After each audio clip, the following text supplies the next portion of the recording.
Hello, hello, good evening, and welcome to another live stream. I'm hoping, double fingers crossed, not going to be unlucky, one fingers crossed, that this evening's stream's gonna be working all right, because I know I've had some issues the last couple of streams, partially because I'm on one of them like home hub mesh networks from this room to the main hub. But also partially because I had some settings wrong on OBS after I've been doing some video captures. So as a recap, the general idea is every Sunday, about 7 p.m. GMT time, that is. I do a live stream. It's about 2 hours long, and I try to kind of mix it up and do different parts of the game development for my game Under the Carpet, which you can see at the side there, is now wishlistable on Steam.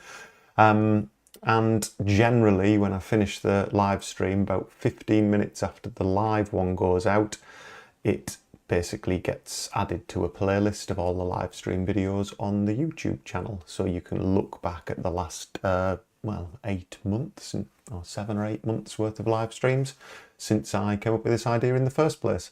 As I say, hopefully I've fixed the stream issues. I've got it running on my mobile phone down here so I can check that it's not buffering like it was last week.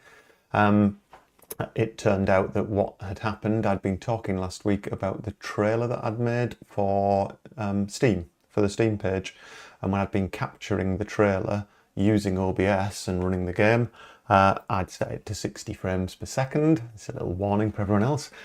So I got a really nice smooth capture that I could then use in the trailer, and it turns out that OBS maintained that 60 frames a second and tried to do the live stream at 60 FPS last week. So apologies, I think, to Mike, who came on the live chat, who assumed he was having terrible internet. It was actually that the live stream was buffering so much, I was about 15 minutes out of sync by the end of it. So yes, I saw comments coming through on the live chat which were 15 minutes old, which was getting a bit confusing. So hopefully that's all sorted, and tonight it should all be running a bit smoother. So if I keep looking down here, it's because I'm seeing that it's still going okay. Right, so if it's your first time here, then it's not all me just talking. I'm going to jump in this evening to do a couple of different bits and pieces. As I get closer to launch, it is obvious to me that some of the stuff on this channel is going to spoil parts of the story in the game, and I've mentioned this in the last couple of live streams. It is generally a spoiler-free zone, this, if you are interested in wishlisting and buying the game, which I know and I'm really grateful for a lot of the regulars are doing so. Then yeah, I'll warn if there's going to be some kind of spoiler, but I'm trying to avoid it, to be honest. I'm trying to do things that aren't spoiling the end of the story. Tonight I'm going to be working on some character animation, pixel art animation in Aesprite, and it's kind of obfuscated, as in the characters that I'm animating. It's not going to give away any of the endings, even though they're for later bits in the game. So without further ado, I will jump into Aesprite, I think, is where we'll be heading. Just checking once more. Stream is healthy, apparently. Although I'm seeing two different things. I'm seeing YouTube's lying about what's actually on the stream. Is it up to date? It seems to be, yes. Right, okay. We'll carry on. I'm keeping an eye on my phone most of the time, so. Cool, right, let's have a look then. Not at my messy desktop. Let's have a look at Aesprite and what we're going to work on this evening. So those who've been following along, I'm using Aesprite. It's something I've learnt from scratch at the start of this game. Never used it before deciding to do all of the artwork as pixel art, because I wanted that like retro classic aesthetic to it. And this is one of the characters who kind of turns up later on in the story. These are some of the like idle and talk animations that I've already got for him. He appears in a scene holding a goldfish bowl that you will have seen on an earlier live stream if you've been following along. So I'm starting from this point here because I need to animate him talking on a mobile phone and actually kind of stepping out, if you like, appearing from behind something later on in the game. Again, no spoilers. So that's what I want to focus on tonight, is getting this bit of animation done. So we're going to stick in Aesprite for quite a chunk of the night. And then one other thing I'd really like to do, as I'm getting to that point now where the game is almost playable in its entirety, I've got some graphics to do for the finale stuff, because there's some alternate endings in the game. I've started some of them, but they would absolutely be spoilers, so I'm trying not to do them on the live stream. But this main character, Clive, he has got no idle animations at the moment. A lot of the other characters do, where they just blink and they kind of, it gives them a little bit of life, if anything, they're blinking.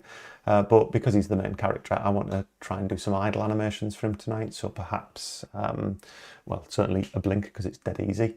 Maybe a little scratch of his bald head, maybe a little play with his moustache or something like that. Just a couple of things that if you don't touch the controls for a while, that it goes to an idle, just to give him a bit more life, because he currently just stands there looking like that.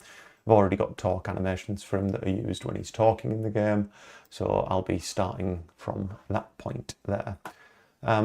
So this guy, who's called Fish Tank Guy in all my files, that's not his name in the game, but he's certainly an unknown character at the start, a bit shady when he turns up. He's got this little shady sideways look thing that he does as well. So what I need to do is take this file, which is his talking file, create some more keyframes, set up a tag for those keyframes, which is this phone conversation that he has. So I'm going to just copy this last frame here and then kind of carry on from this position. Actually, no, I'm not, because he's got his mouth wide open there. So that's his kind of default thing. I'm going to copy that to the end. So take that whole frame, hold Alt, I think, drag it to the end, and we get a copy of that. And then this is where we're going to create this idle from. So I'm just going to create a couple of new frames. The one thing I want to do on this first frame is get one of his hands away. His arms are in this position. They're all on separate layers as well, like that arms layer there, because it's easier to animate them, excuse me, on the layers that are moving in front of other layers rather than deleting pixels all the time. Excuse me. It was a heavy night last night. Probably can hear that from my voice. Spent most of the morning hungover, but there you go. Right. So one of his arms I want in his pocket. He steps out from, like, as we're looking at it, the right hand side of something.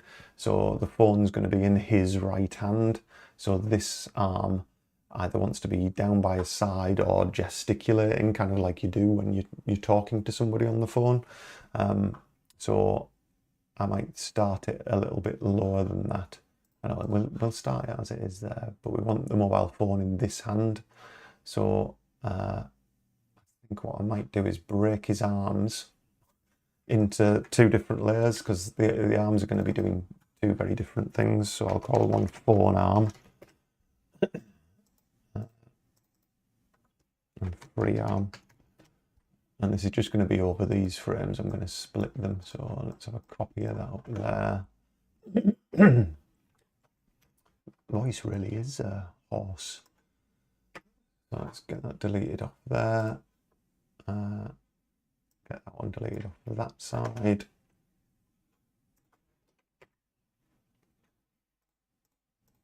That worked? No, because it's locked.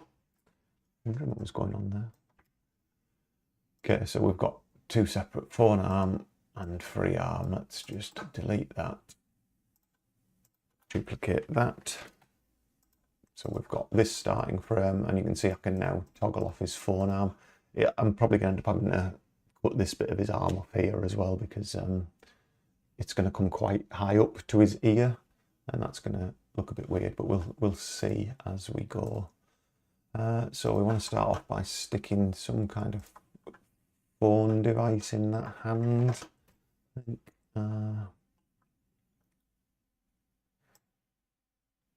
so just, again, we've got limited pixels to play with here, but this is the joy of pixel art, if you can call it that.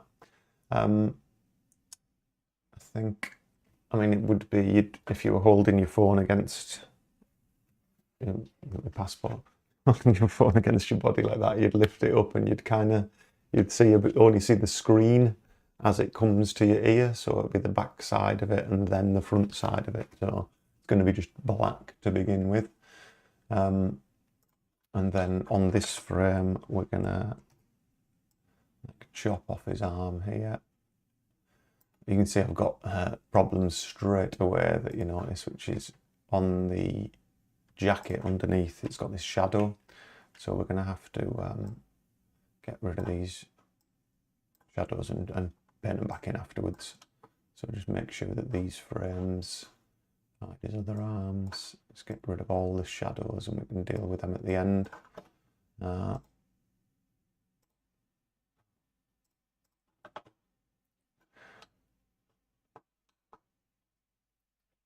What he actually wants to do, he's not going to be stood static.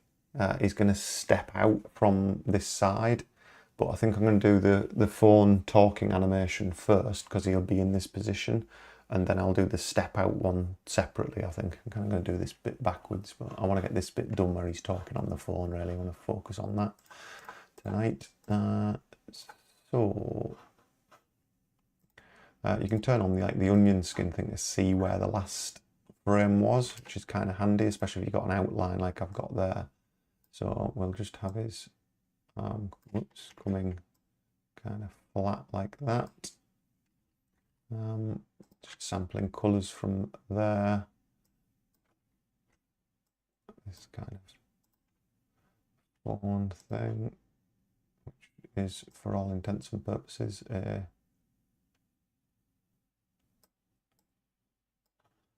what's happening there? Why is that drawing?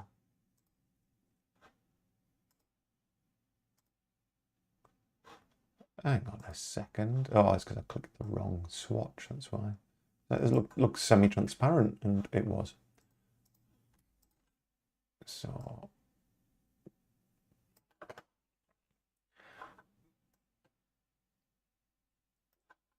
I mean, this runs through at about 6 frames, sometimes use 8 frames a second, but 6 to 8 frames a second, something like that. So these are going to look very jerky in this as I draw them here, but they should play back quite smoothly. I'm just giving him a bit more thickness to his forearm there, so it doesn't look so weird when it goes flat.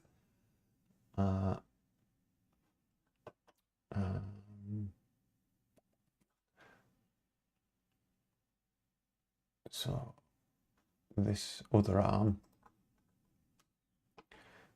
will have that down, I think.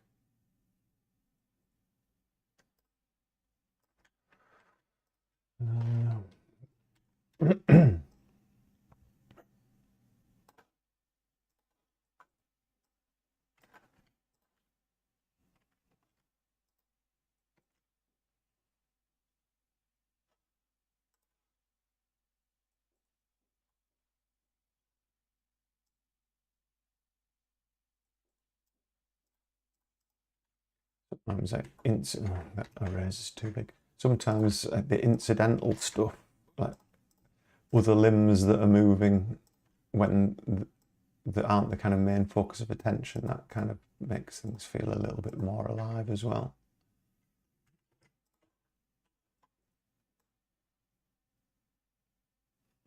Okay, let's duplicate that.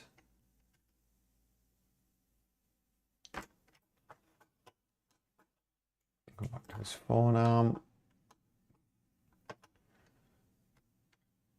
And this is always the tricky one when like you get into perspective. Delete out that arm. You can set the, I've forgotten how you do it now, onion skin, how many frames,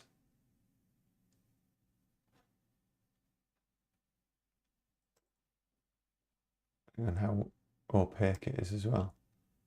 So I'm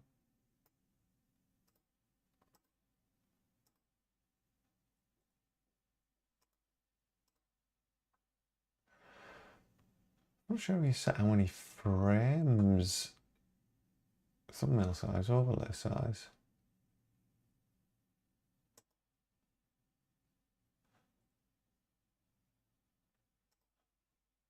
I think you can drag, oh yeah, you can drag that marker. That's how you do it. It's just, I only want to see the last frame, so that's showing multiple frames. I just want to show the previous frame, basically. So I'm not trying to work out what I have and haven't drawn. Yeah, I think already this is going to have to come out sideways. So I think his arm's going to like bend at the elbow, effectively.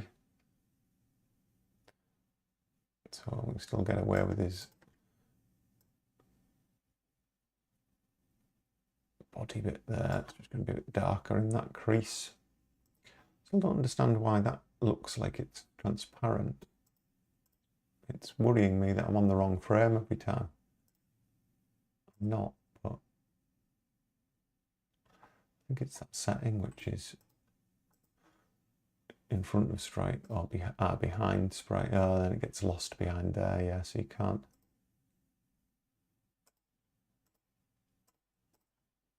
Nope, it's going to have to be that way. I'm just going to have to deal with it.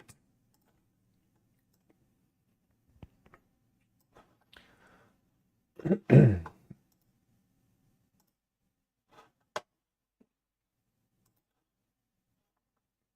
really kind of off-putting, the onion skin. I might just do it without it. You can kind of use left and right on the mouse keyboard. Good evening, Code with Quirk. Yeah, I'm good, thank you. I hope you're well as well. What am I working on? Quick recap, I'm working on a point and click adventure game, pixel art style, which is available to wishlist on Steam now, made in Unity with Adventure Creator. So here is bits of the game, I suppose. If I just run this for you, let's stick it in maximized, just to give you an idea of what it looks like.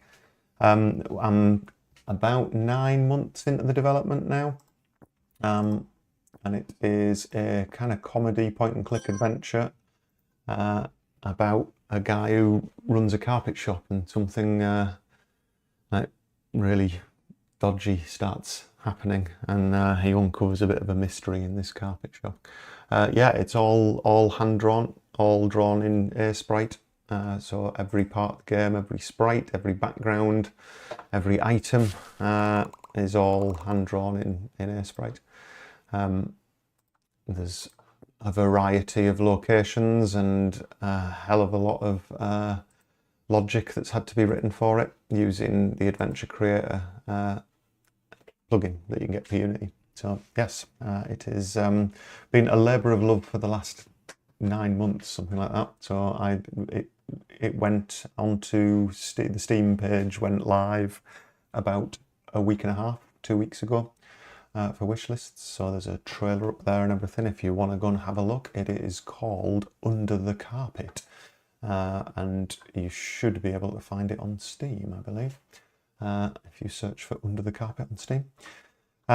Yeah, so these live streams go out once a week. I usually do it Sunday evenings about 7 o'clock UK time, and just depending on which bit of the game I'm working on at the time, what needs to be done. Sometimes it's coding stuff, sometimes it's we're kind of in Unity dealing with all of these action lists and stringing together all the interactions for the game.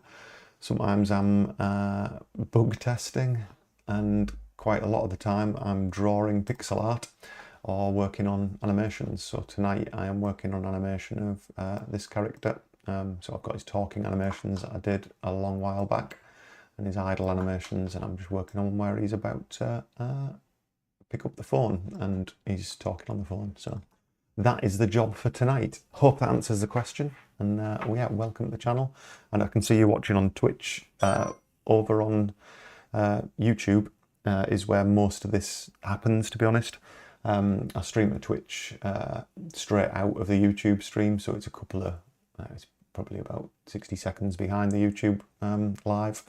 But if you go onto my channel, Adventure Game Dev, that's the channel there, Adventure Game Dev, at Andy Liddell, then yeah, there's 7 or 8 months of live streams, a lot of tutorials and things like that. If you're interested in that type of game, that type of pixel art and things like that, then yeah, check it out.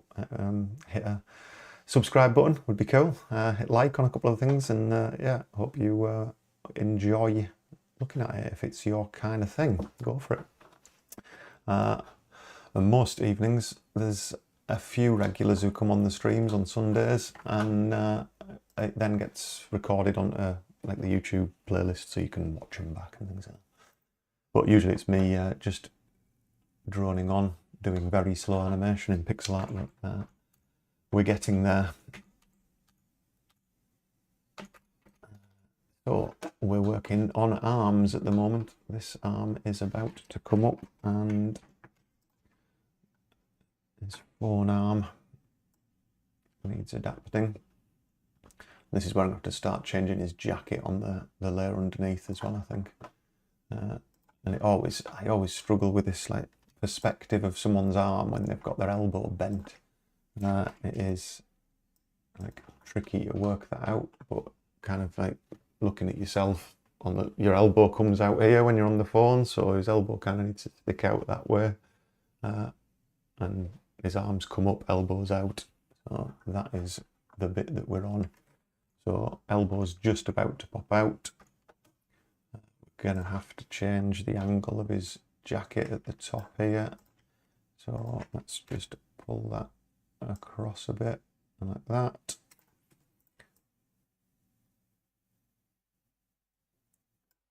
That's all going to be dark in there, like in the corner of his thing. I've just realised I'm drawing all this on his phone, on the forearm layer, but it doesn't particularly matter. I'm just crap at remembering where these things are meant to be drawn. That is part of the, I think. I don't know which layer I've done that on now. Oh, it wasn't there.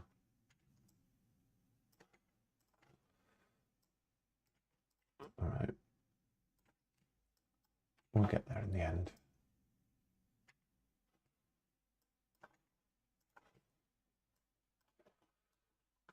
What I said at the start of this stream, sometimes it's easier to have like limbs on separate layers. The problem with that is exactly as you're seeing now, when you forget which layer you're on,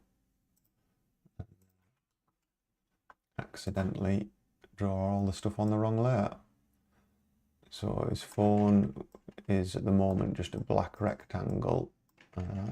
We've only got about 12 pixels to play with, but as it comes up to his ear, we're going to frame looks dodgy as hell now, so I'm going to have to put a bend in his arm there, I think. It just looks unnatural.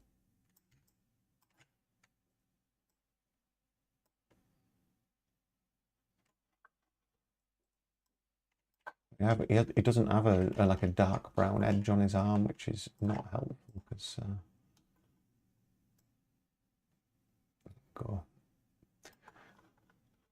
And I'm also limited by the sprite size here because he's a sprite that fits into these sprite sheets. If I go and open up some of the sprite sheets here, in my sprites, characters, customers, these, they get baked into these sprite sheets. Looks awful here, but it's because Microsoft's picture viewer tries to bicubically resample them, so they look all blurry, but they don't once they're actually in Unity. So yeah, I've got these sprite sheets where they get sliced, so I'm trying to maintain the same pixel size of all those sprite sheets and things as well, just to add some more complexity to doing it. That looks fine though. And then I'm going to deal with his other armlet, but let's just focus on this because then I can kind of remember what motion we've done. So we're going to do a sudden switch here. So this, and grab all of that. If we'd drawn it in the right bloody layer, we could.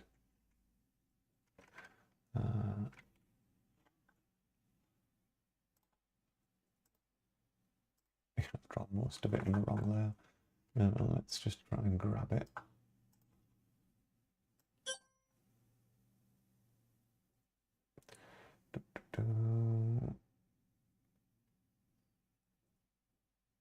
Let's pull all that off there.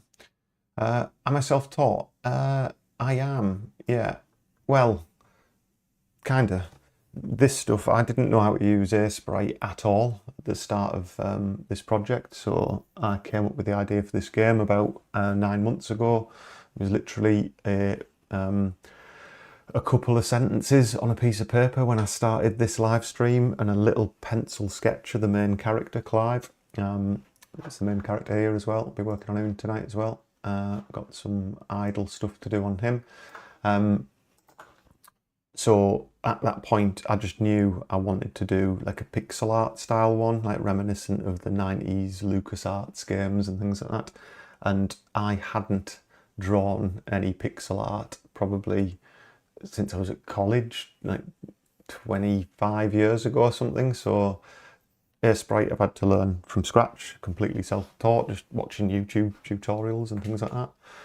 Unity, I did learn Unity as part of my job years ago.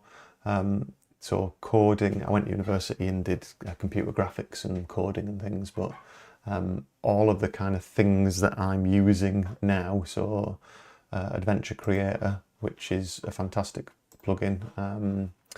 If you have a search for it, Adventure Creator, it is just a plugin for Unity, which is kind of specifically designed to speed up the process of making adventure games, like interactive fiction, narrative games. Comes with some fantastic tools, things like Harold Halibut were made with it. There's quite a lot of indie games were made with it. Earth Must Die, got some really big voice actors in that. All of that was self-taught. Yeah, I'd never used that in any way, shape or form in my workplace. So yeah, all this stuff I've kind of learned from scratch over the years. I've got another game on Steam called Polycity Stories. If we have a quick look at Steam, where that's where I kind of really learnt Polycity Stories. So I have got an early access game called Polycity Stories out there as well, but this was all done with Cinti assets. So you might be aware of Cinti Studios, who make really nice 3D assets. So I used loads of their asset packs for that game. That's in early access at the moment.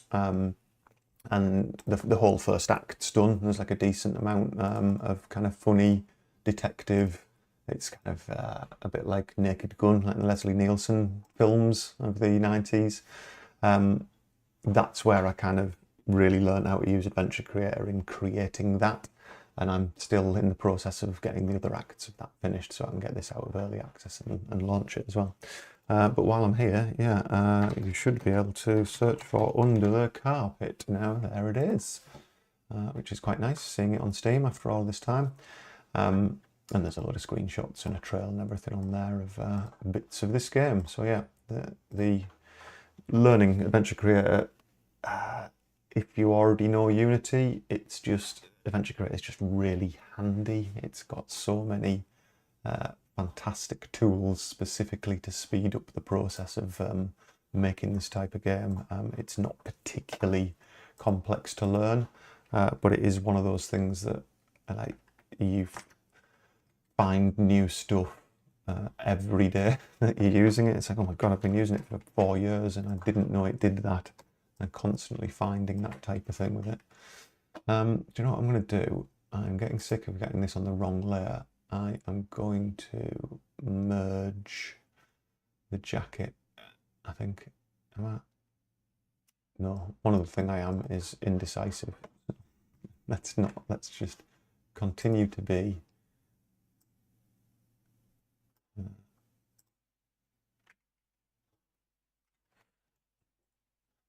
see with this. I believe I've drawn all of that on the wrong layer, so I'm going to delete his jacket now. Not normally this time consuming doing a little bit of animation like this, but whenever there's limbs crossing over and things. Yeah, if you're wanting to get into game dev, then the best advice, and the advice which I didn't take the first few times I started deciding, because my main job wasn't in games, it was kind of games adjacent, if you like. It was in digital, with animation and design and things like that. But wanting to make your own game, the very first live stream I did was about why I chose this game. So, oh, good evening, Mike. Nice to see you as well. Just one about the Twitch viewers asking me about advice on starting game dev. I think the very first live stream of this series, I did a whole bit on, if you're going to make a game or you want to start making a game, do something small first, like setting something that is achievable. Like Polycity Stories, the scope was absolutely massive, and I managed to get that first act done, and I put it out in early access because I just needed a break from it, because it's massive. It's like these 3 huge acts. So my advice to you, Code with Quirk, is that choose something that has got a limited scope. Like, really think about how much time you've got. I'm doing this on my evenings and weekends. I knew when I kind of came up with the story for this, it was going to be quite a short game, just to make sure that it was something I could achieve. And I think the video on my YouTube landing page is my little intro video recorded 9 months ago when I started this, which is really about like thinking about how much time you have in your life to do it, aside from your job, your family, your friends and everything else, social activity. The best advice is start small, do something you can achieve, because then you'll feel great at the end of it if you actually achieve it, rather than just feeling annoyed you didn't get to the end of it. Quaden 1905, good evening, welcome to the stream. Question about Adventure Creator. Yeah, I was just answering this for somebody else on Twitch a minute ago. It's not difficult to learn if you already know Unity. It is absolutely fantastic, and without Adventure Creator and Chris, who makes it, Chris Burton you mentioned, I would not have been able to create the games that I've created. I did use another engine beforehand called Visionaire Studio, and that engine, again, fantastic, great tool, Visionaire Studio. But because I used Unity a lot in my full-time job, I then saw Adventure Creator and thought that is going to be great for me because I already understand Unity. Visionaire Studio is a standalone thing. Some of the games that have been made with it, fantastic games, you might have heard of them, especially if you're into the point and click genre. There's a lot of stuff that was made with Visionaire. All the Deponia games are made with Visionaire. Paradigm, which is absolutely fantastic if you haven't played it. Visionaire's fantastic if you're not already a kind of Unity user, but if you are a Unity user, then Adventure Creator has got, I think, so much more scope and possibility. Visionaire, I created this was years and years ago. There was a game jam to a competition to make the tutorial project for Visionaire. I think it's still there on the forum somewhere. I haven't looked for years actually, but yeah, there's something called Fantasy Quest, which I created in Visionaire years ago. But Adventure Creator, once you get over the initial, like here it is at the side, basically this is the Adventure Creator window at the side, but there's so many other things that it's got built into it. Moving from Visionaire to Adventure Creator was just a dream because it was just so much more in my headspace in Unity. If you've never used Unity, Quiden, that might be quite a learning curve, but Chris's own tutorials are fantastic. If you have a look on my YouTube channel, there's quite a few specific to Adventure Creator, like tips and tricks to speed things up. Things that I've learned in the last 9 months, even though I've used Adventure Creator for years. I'm constantly learning new things, and you'll see my name all over the Adventure Creator forums as well, because I'm still asking Chris questions on a weekly basis, because I'm like, oh, this has happened, how do you fix that? Or have you got a way to do this? Or even sometimes suggesting. He was very kind. I don't know Chris personally, but I feel like I do the amount of messages I send on the forum. Like a year or so ago, there was a couple of things I said, oh, would it be possible to add this feature? I think that would be really good. And he did add a couple of features that I'd asked for, which have been like really, really helpful as well. But yeah, I'd get stuck in Quiden and just, again, as I was saying, Code with Quirk earlier, start small, think of a small game concept, 2 rooms maybe, and a simple character sprite, depending on how good your artwork skills are. Maybe just get a sprite, like something free off Itch, or one of the kind of resources where you can get some free sprite sheets, because it takes a long time to animate them all. But yeah, I think you'll pick it up pretty quickly. It is an incredible tool. I am blown away by it continually. It's certainly made my dream of making one of these games like possible. Right, I'm cracking on with hands. Oh, thank you very much, Code with Quirk. Much appreciated. Wishlisted by Code with Quirk. Cheers. It doesn't have a release date yet, but you have to tell Steam it. And I think I put it as December, but to be totally honest, I might get finished before then. I'm pretty close, but I'm at that stage that every solo indie dev gets to, where you're wanting to polish things and then you're playing it through and going, oh, that could be better. And then I've got to do a load of testing.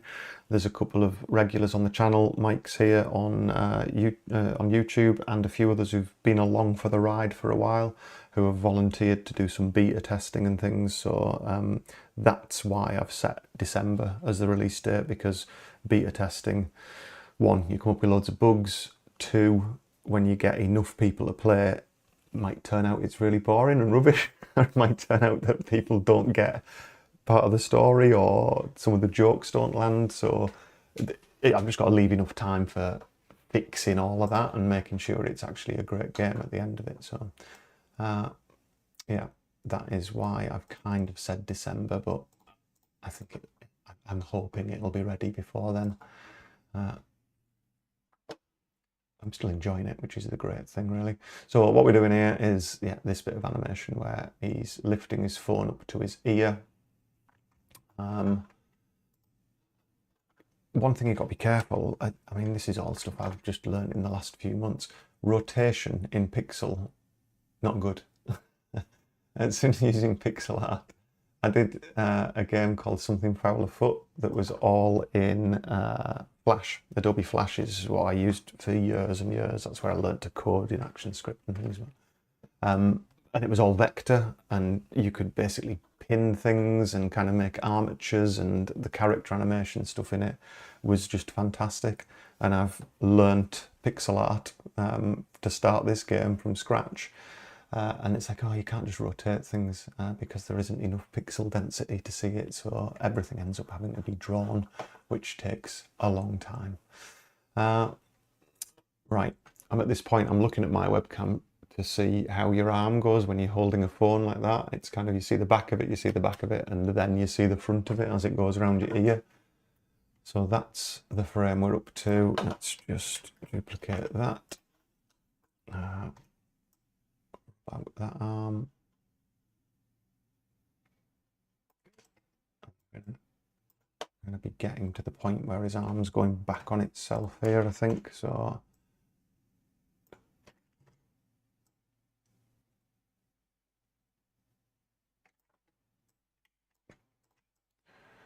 it's going to cover that bit, and we'll then have to go back down to this jacket layer and just take off the corners of his jacket there.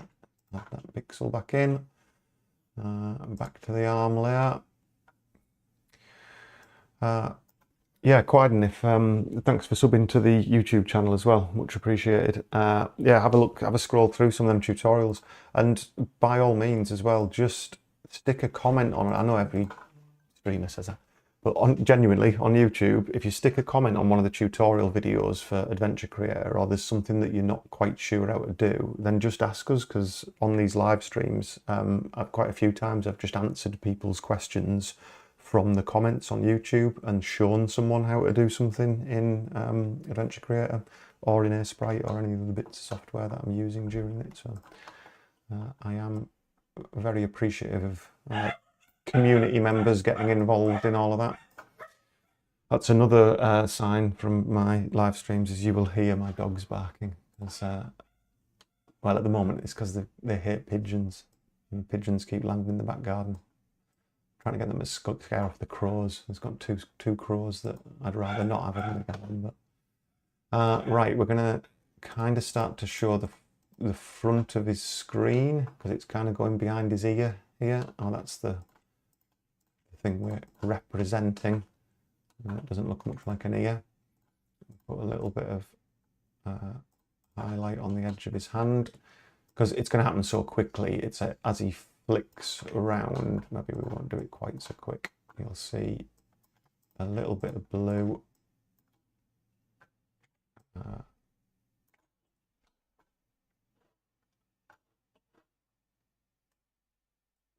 So there you go, that's the, you know, his arm's just too thin there, that's what it looks weird.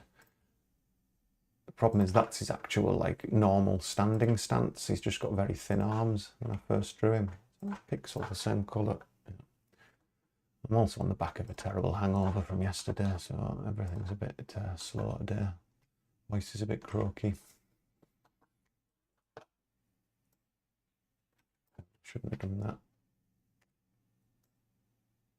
No. Just leave them thin. Sort that out there. So let's move this along. And I think I just want a slightly different position so it's more obvious. I mean, it's obvious on the phone because in the game he's talking to someone on the phone. But I think if his elbow's a bit further out, like that, then number one, we're right up to the edge of the sprite sheet line there. That's kind of as much space as I've got to play with, but it means I can kind of darken out this like it's shaded, because all of that being shade, and then I can kind of make, whoops, the kind of maximum size of the phone that you would see is maybe that.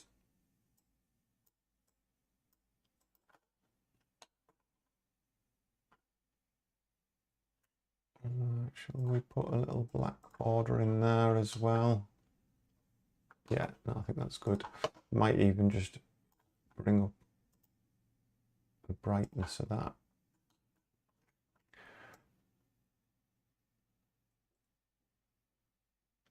The reason I was going to rotate his head is it's one of them things where, like, incidental animation, other things that happen, like, it kind of, if you like looks at the phone, so he just add a little bit to it. He can't look down because he's only got one line of pixels for eyes, but so just that little eye movement there, and maybe even just having his eyebrow. So again, we've got like one line of pixels, so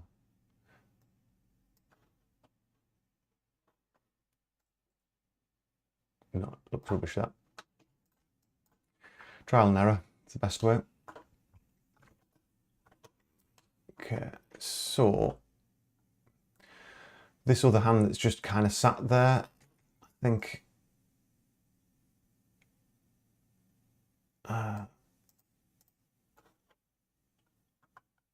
this animation isn't gonna like carry on from. Just stop doing that. I need to put it on the jacket there. I'm just putting some shading behind his arm, like where the light would be blocked by his arm or by his phone here and in his armpit, just because that's the style I've been kind of drawing it, so I need to maintain that kind of style. We've got darker areas there. It's in a scene actually that's really quite dark. It's like a bit shady, if you like, what's going on at this point. This, as you probably guessed, if you've not been watching other streams, he is a shady character. So that should look all right, I think. What I might do, generally I don't have like a thick outline. Clive does. Clive has a thick outline. He's the main character, so he has this dark outline around him. But here, and that would normally be kind of lighter, like this arm is here. I only put it on in certain circumstances. So this probably wants to be light there as well. And I'm thinking of the scene that he's in as well. The light's over here at this moment, so I'm thinking of where the light is and where the shadows therefore would fall. Generally, it's just top to bottom with these sprites because they move around scenes. But that looks pretty cool. I'm happy with that. Whip, whip. There is a weird elbow thing. It's that frame there, but I'm not too worried.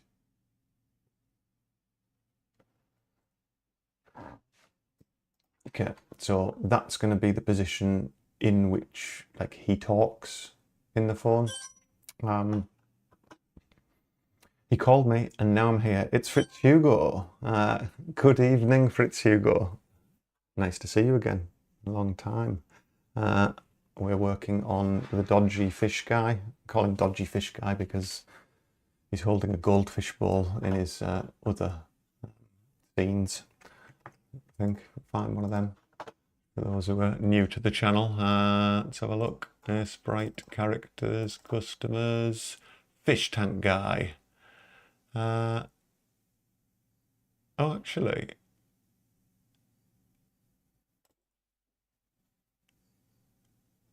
fish tank guy. Have I already got this one open? All right, yes. No, this is for a horrible moment there. I thought I saved over this thing. It's because it says fish tank guy 2, which is the same as this, and it's because Aesprite has shortened it. It says Phonecall, I think that one. I hope it does. What's the file name of that?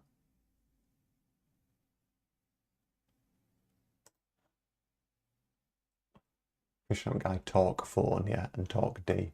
Yeah, horrible moment there where I thought I'd got rid of something. So yeah, this there's some other characters in this one. This is a more complex one, but you can see his idols here. His arms are turned off. His arms were down like this because he's holding a goldfish bowl in a different scene because he's taking his goldfish for a walk because he's a bit of a weirdo. But yeah, all of his kind of idols and talks are sat there while he's holding a goldfish. And then there's these other people here with their mysterious masks on. There's a live stream all about the unmasking of the old guys. But yeah, this was all set up so I've got multiple people who can reuse that same animation of lifting the masks up. So back to him. So that's the position that he's going to do his talking in. I'm going to be able to reuse a lot of the talk frames. So these talk frames where his mouth and head are all moving. Now we've got him in that position. That's going to be the kind of core frame for him. This free arm, I might just leave it by his side because he's kind of stood in a place where you won't maybe even see that arm. It might be occluded by something that's in front of him because they're all on separate layers in Uni. Unfortunately, because this is a spoiler-free zone for the end of the game, I'm not going to show you me putting him into the scene he's going to be in because it will give something away that's like a big spoiler. So this could where he pops out from behind something. There's something in the way that's probably going to block his feet as well, so I don't need to worry too much about him stepping out and actually seeing his leg step out. And equally, this arm's probably going to be covered, so there's no point in doing extra work if it's not needed. But that looks good. It's obvious he's lifting up his arm. So this is the one that we're going to string into a new bit of animation. So these are going to have to come into Unity all as one sprite sheet, but I want them in separate sections. So I'm going to select all of them and go new tag and call that lift phone. I'll go the other way around, but call it phone underscore lift. So that's a bit of animation when he lifts the phone up, and then that'll get played in reverse when he puts it back down again. And then from this frame forward, we're going to duplicate this frame with Alt and N, and then make sure phone lift only goes up to frame 17. And we're going to start a new tag here, which is the phone talk one. So now he's got his arm up there.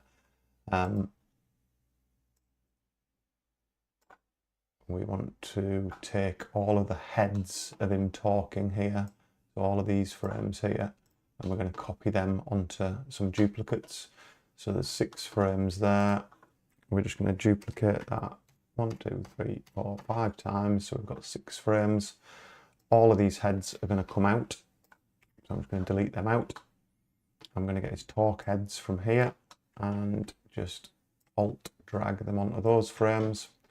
So now I've kind of got him talking there while he's on the phone. So little things like that save an awful lot of time. Players have already seen this talk animation, so they know that he's quite expressive when he talks. His eyebrows go up and he blinks. He's got a big mouth and his chin comes down. So all that stuff's good. One thing that might be useful, actually, I was going to say he might maybe move his arm. I can see when he pops his head up, you can see through the phone to a gap here. So that is actually kind of nice because we'll get to see a little bit more of the screen there. And it becomes a little bit more obvious he's on the phone while he's talking. Yeah, no, that looks good. Happy with that. So all of them are going to get tagged, new tag as phone talk. So we've got phone lift, phone talk. So I think I'm happy with that. I'm not going to be altering any of that.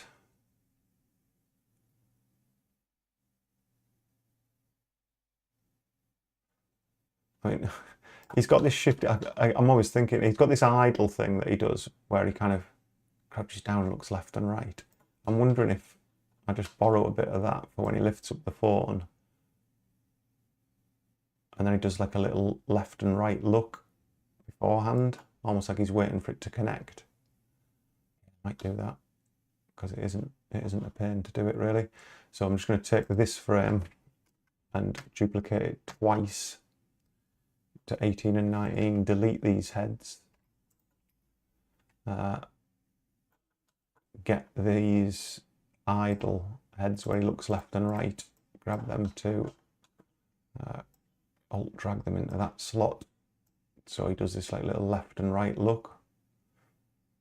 And actually you can see the top of the phone sticking out, which is again nice because the player gets to understand a little bit more about the shape of that object. It's rectangular. I mean, if anything, his arm should come down as well, really, but so he's kind of doing this little shifty look about. So what I'll do with that is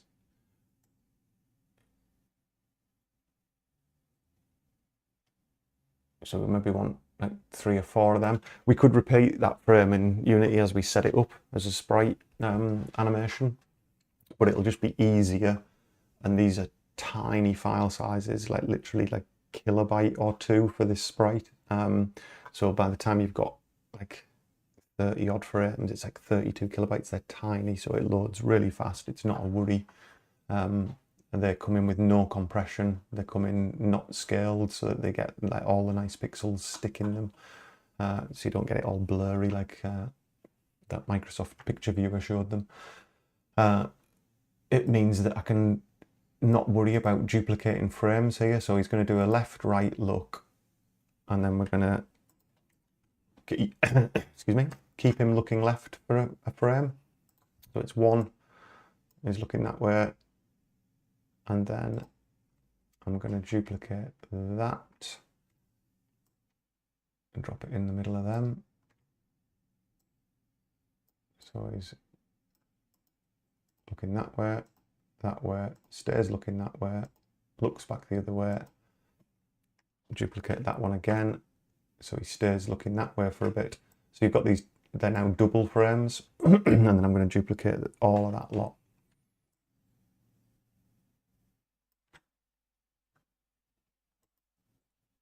And then he's going to spring up. So this phone lift now needs to go up to 26. 11 to 26. So the whole animation of it is just two little looks, and then he pops up and he's ready to start talking. You see his mouth starts moving. So while he's talking, he's going to be doing that. And then when he's not talking, we need one of these frames to be one where he's got his mouth shut.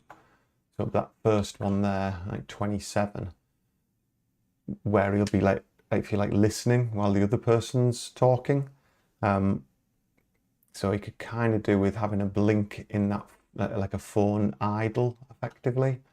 I'm not sure how important that is, but I'm going to take that frame, create a new tag there, call that phone idle. So when he's not talking, he's going to be in that position.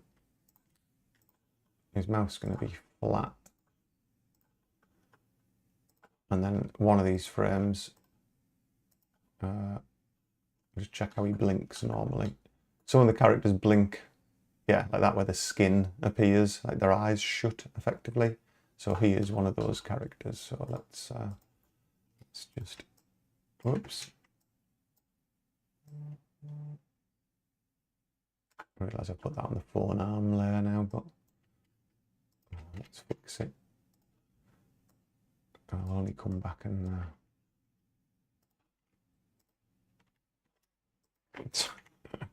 the right mess of that. Right. So he's got this blink where he's just waiting, and effectively the phone is talking at that point.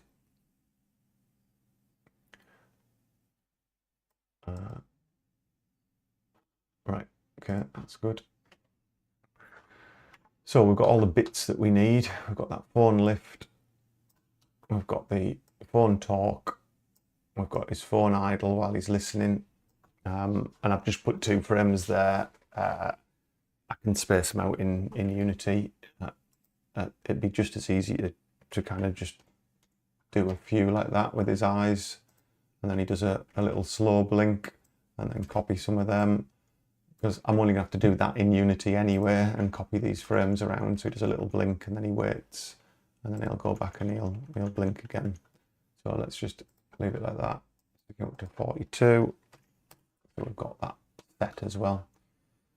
So I think, whoops, zoomed all the way out there. This idle and this talk, there is standard idle talks. So I'm going to delete them out of this file. I'm just like paranoid about. So fish tank guy talk. The talk D is talk facing down. I have got those there. Yeah, cool, right. So I just should have done this before the stream. I'm just going to delete all of those frames. So this file is just the phone one, because then I can export all of that as one sprite sheet, and have it laid up in tags so I can see which frames are which. So just check I'm happy with all of that. That looks good. Yeah, all good. So let's get that exported. Do file, export, sprite sheet. And you can see it shows you a preview as you're making it, although for the benefit of the stream, I'll make that bigger so you can see it.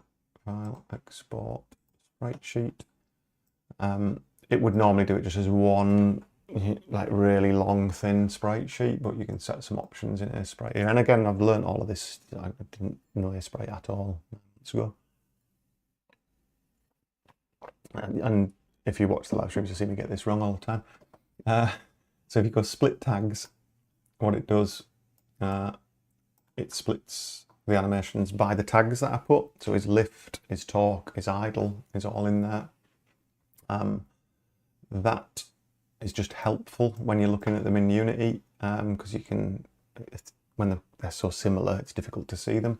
So that is how the actual PNG is going to end up looking.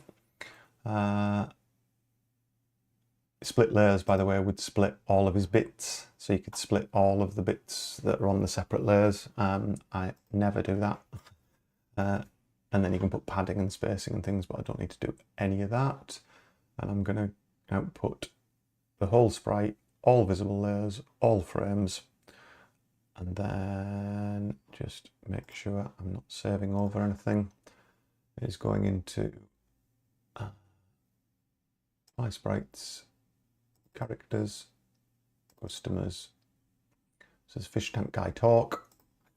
This is going to be Fish Tank Guy Phone. Now there is one other bit of animation I need to do, which is him stepping out, and I don't know if it's best to put it in this same file. It possibly is actually, but I've exported that anyway, so I can bring that into Unity and chop him up and get that running. I'll do that just for the benefit of some of the people who are new on the stream, that show you the process of doing that. So I'll jump over to Unity. What I'll do is, let's open up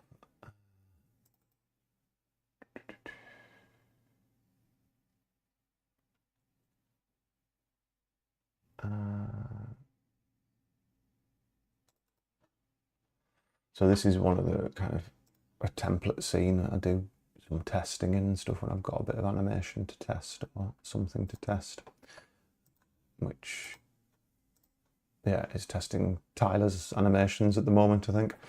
I'll have to see what I've got set up there because I can't click.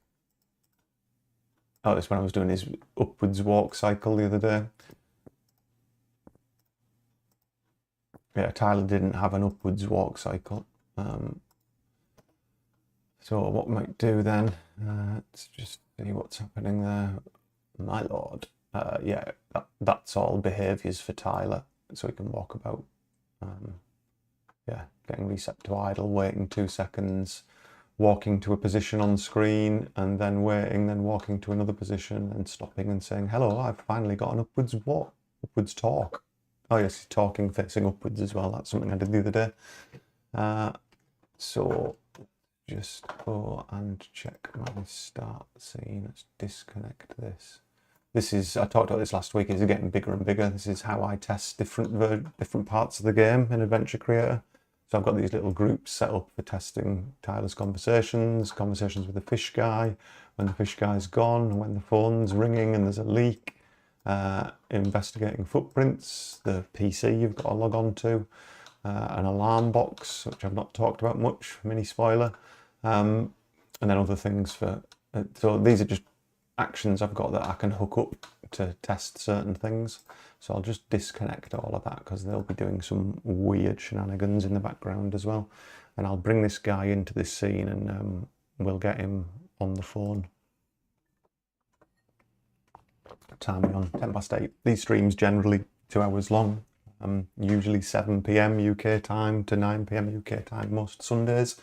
But I'll try and do this because I think it'd be useful to see the next step. He is an NPC we've already got made, and he is called Fish Guy. There he is. I'm going to just drag him into this scene and position him somewhere within the walkable area. If I click play, he's already got an animator controller where he'll be probably doing his idle. Oh no, he's not. He's sat there doing nothing. Not quite sure why. There's something weird because I can't click and Tyler's still walking about. Disconnect that. I think I've also got some kind of there we go. So that's his name, customer. Let's stop this from going full screen because we're going to need to work out what's going wrong here. So play focused. I'm squeezing all of this. One thing I would say, Quide asked earlier on about learning Adventure Creator.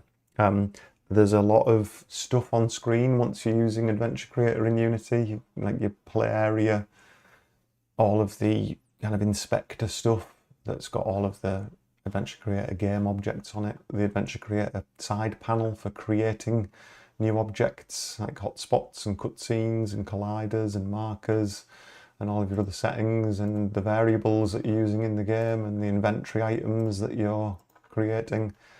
You end up squeezed into, as you can see on the stream there, quite a tight window. I'm lucky enough to have an ultra wide monitor, which is really helpful when you've got all of these panels on the live streams. It doesn't stream so well in that resolution. People are saying they can't really see that at that scale, so that's why I'm crushing it all on one screen. So Fish Guy, his animator controller, I don't know why he's not playing this idle. He should be playing look, idle, Fish Tank Guy, idle. He should be playing this piece of idle animation. I'm not sure why he isn't. You can see it there. It's just cut up frames from all of those things. I don't know why he's not actually doing it. He should just be idling. Let's find out, because otherwise I'm going to add the frames to it and it's not going to play anyway. There will be something that I've set up wrong. So let's have a look. Fish Tank Guy, we'll just at the start of this scene just make sure. Let's just do character, animate. Let's get NPC Fish Guy and just go reset to idle, just to force him into idle, just in case he's not for some reason. He should have dropped into idle automatically. Yeah, that is strange. What's wrong with you? What's wrong with you, man? Why are you not why are you not idling?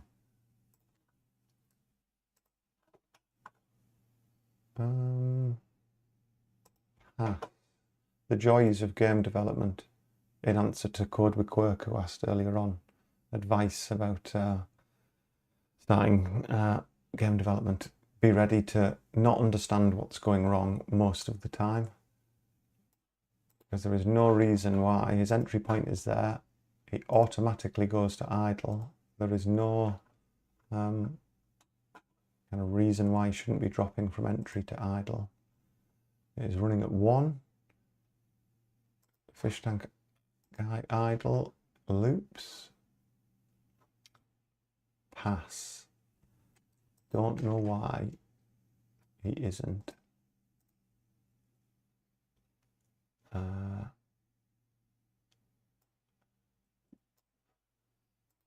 Don't know why he isn't animating. I'm just setting this to run in background in case the start cutscene's stopping him from idling.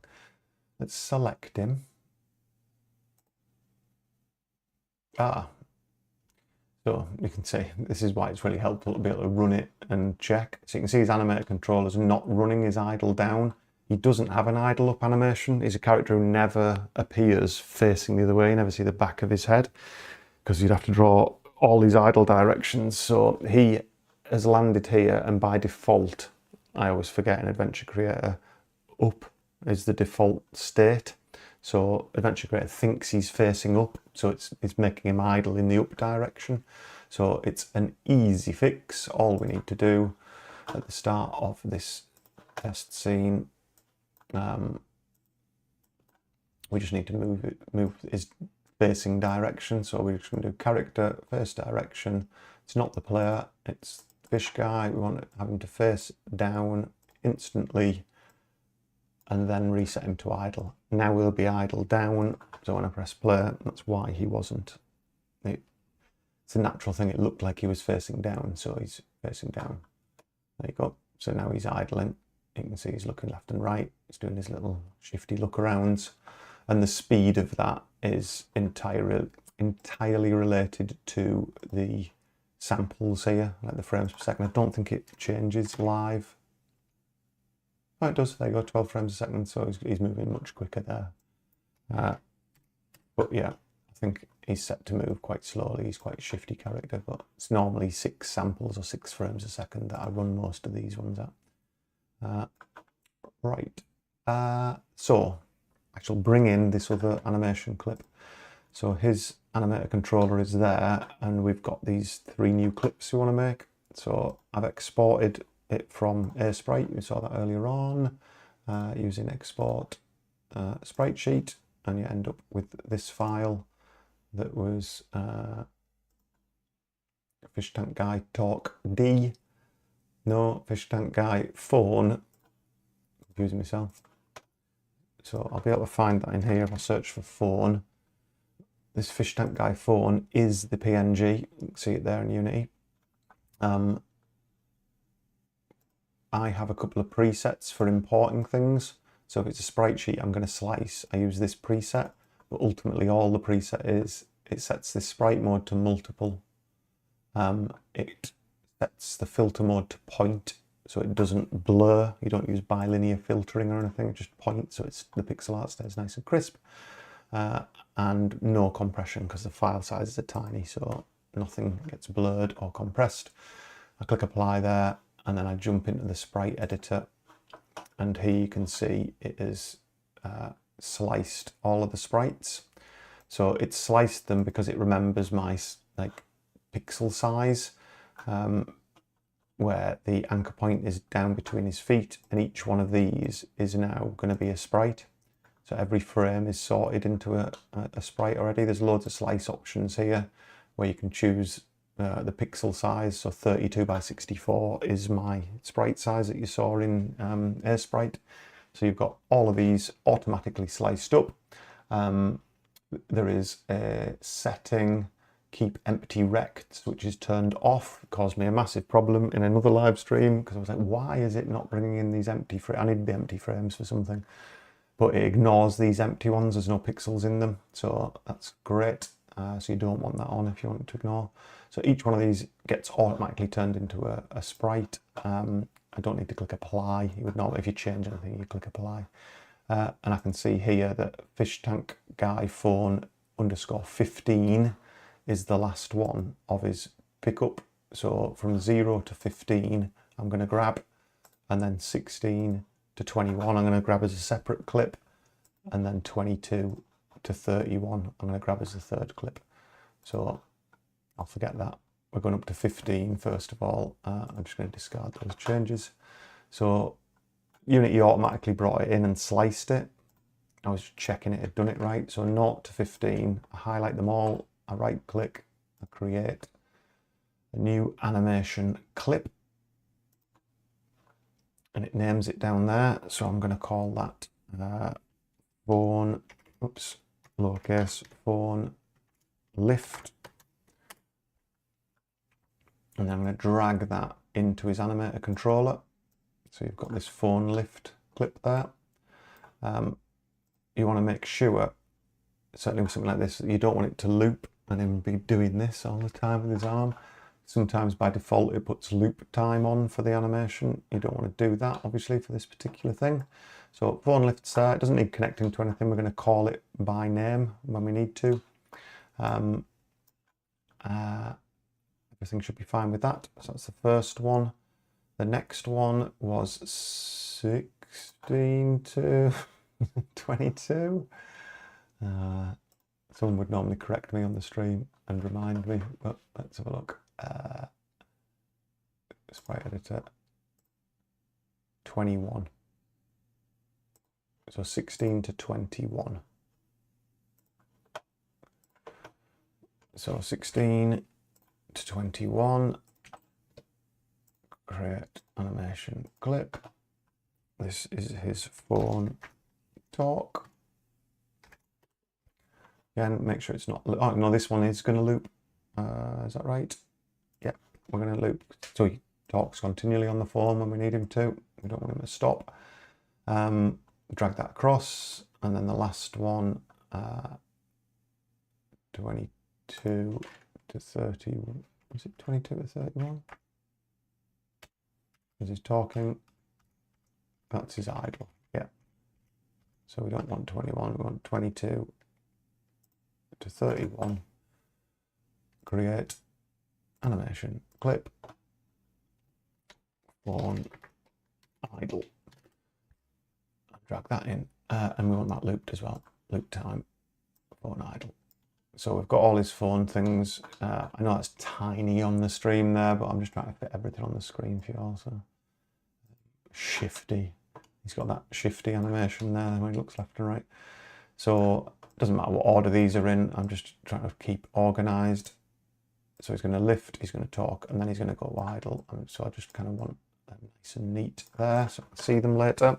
And the naming's really important, because you have to remember what they're called in Adventure Creator to call them. You don't get a drop down, which is a shame, but there's a good reason why. So these, if I want to trigger one of these now, you saw at the start there, he's obviously got a fish tank. The fish tank's suddenly going to disappear, but we didn't worry about that. We could. What you can do, any one of those frames, by the way, so like the first frame where he's just stood there with the phone in his hand, you could turn that into a clip. So you can just go animation clip, and just call it phone, I don't know, start, or in hand, or whatever. I'll just call it start for now. I'm not going to use this in the game, but just to demonstrate. So at the very start of this scene, what we could do, let's move that down. Duplicate that one. We can set the character, animate fish guy, play a custom animation, and play phone underscore start. So as soon as this starts playing, it'll play that phone start one where he's just stood with it in his hand. So just wait for that to load. Oh, you can see it flashing. It's because I've reset him to idle, isn't it? Yeah, his idle's overtaking that. So as soon as you, this would need to be the other way around, really. So we need to set him to be facing down. And then we want to play phone start. If that stays in a loop, it'll just keep on playing, I think. This wait until finish would wait until it gets to the last frame before it moves the next action on. But here, in this case, if I don't hook it up to anything, just to test something out here. Yeah, so see, he's in this phone start clip. So he's just stood waiting with the phone. You saw his fish tank at the very start because his entry point automatically goes to this idle down. Which might be a problem for me, but I'll be able to sort that out. I don't want to spoil the scene that he's actually from, which is why I'm doing it in this one, but the phone lift bit, we now, we can put him into that, that was weird. I wonder why it jumped to idle there when I clicked on there. How strange. Anyway, so he's going to play that phone start, so he's in the right frame in the first instance. And then I'll just show you again, if we like wait 2 seconds and then play that phone lift, phone_lift. And this is all Adventure Creator stuff, just for those who are interested in Adventure Creator. This is how you string together like interactions. It's called the action editor, and it's got like hundreds of different actions, all different categories here, and every single category has a lot of different options, and depending on the option it looks completely different. It's the power of Adventure Creator. It's kind of like blueprints in Unreal or something like that, if you like. It's like a no code approach. You don't need to know C# at all. C#, C++, C#.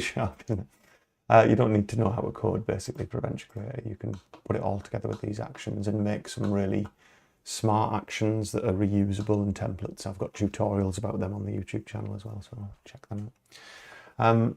So he's going to play the phone lift. We're going to wait until that phone lift finishes. We're not going to return to idle because his idle's holding a fish tank. As soon as that phone lift stops, because it doesn't loop, he gets to here.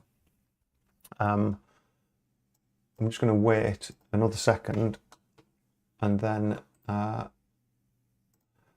oops, let's duplicate that. I'm then going to play that phone idle one, and when that finishes we're going to play the,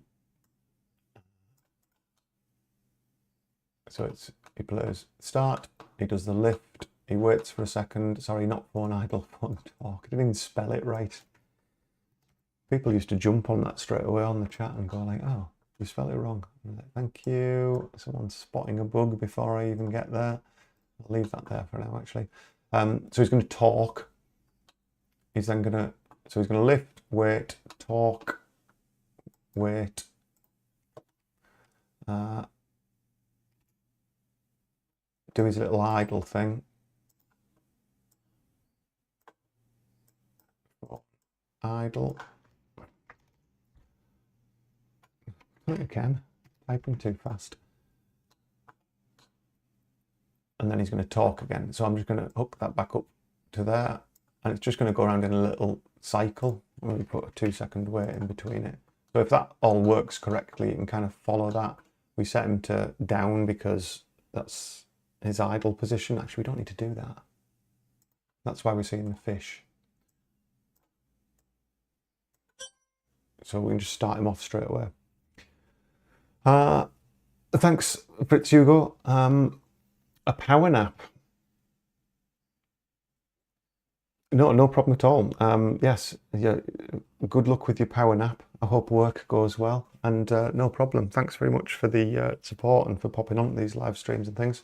The game is now wishlistable on Steam. I've got to keep plugging it. That's what you've got to do apparently on these channels. I should have some kind of like flying banner that comes across every 10 seconds. Wishlist now on Steam. Wishlist now on Steam. Yeah, cheers Fritz Hugo. Have a nice sleep. Good luck with work, and hopefully see you again. Another one. Not so soon. Not so soon. Soon. Right. Let's click play, and hopefully he'll go into this little loop of stuff now. So there we go. He's got his phone. He picks it up. He did his little thing. He starts talking. He waits. He starts talking. He waits. He starts talking. So you can see all of that. He's running really quick because the default in Unity for all of these will be 12 frames a second. Yes, I need a little link bot. I've got, what am I using? Again, this is something else. I knew nothing of live streaming before I started this 9 months ago either, so I've learned all the live streaming stuff, the OBS stuff. I use something called StreamerBot to do the chat and pool the chat from Twitch and YouTube at the same time. And that does have like a link bot thing that can put like messages across the screen, but I mean, I'm doing it more so people can follow tutorials and see what's going on the screen. So this sidebar where you've got like I'm pointing at it on my thing. Up there, the sidebar with the carpet thing. I'll just have to have that flashing, wish list on Steam. I'll just animate that in OBS.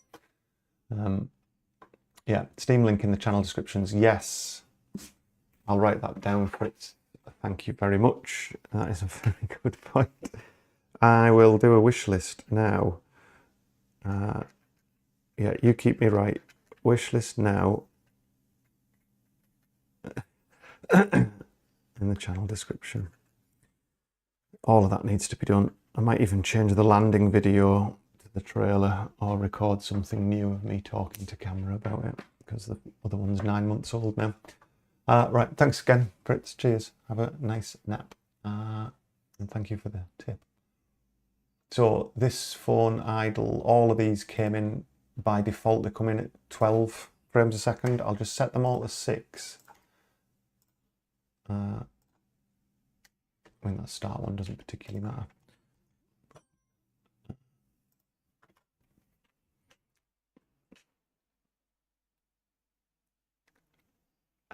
Okay, so you can see that I picked up the phone. It's a little bit better at that speed. Does his little dodgy look about. Does his talking. Does his little pause and blink. Does his talking. And if you wanted him to put his phone back down again, we wouldn't have to go back to Aesprite. What we can do is that phone lift. We can duplicate that animation clip. Actually, might not even have to do that. So you've got his animator controller. If I drag that in again, I'll call it phone lift 0. If I call that phone lower, as in he's lowering it, we'll use the phone lift animation clip, but if you set the speed to -1, it'll play in reverse, I think. So we can try that out. We'll go into the actions. So in, where are we? On our start scene. So it starts with the phone, 2 seconds, lifts, 1 second, talks, 2 seconds, idles. If you wanted to, actually what we could do here, just to show you another thing that's kind of cool in Adventure Creator, one of the other actions. So after he's lifted the phone, we can stick in an action here, which is called action list. No, it's not. It is variable. And you learn some of these over time. Run sequence. So you can run a sequence of things. So it'll run the first thing first, and then you can loop back to here, and then it'll run the second thing. And then so you can set up like series of sequences. So in this case, if I just unclip that from there, once he's lifted this phone up and waited a second, it'll drop into here, and we can say, right, the first time we come into this box, we can go, he'll talk, he'll wait 2 seconds, he'll go idle, and then you could say do 3 of these. So the second time he comes in, he would do the same thing. So hook that up to there. So the first time through here, he does talk, waits 2, idle, and then he goes back around to here. The second time he does the same thing, talk, wait 2, and idle. And then the third time we could do that new one that we've got. So character. You saw me earlier on selecting these and duplicating them because it's often faster than selecting the whole thing again. So I'll delete that. That's you'll see me like marquee select, duplicate, drag that over, connect that up. Phone lower. And it's not going to loop. We're going to wait till it finishes,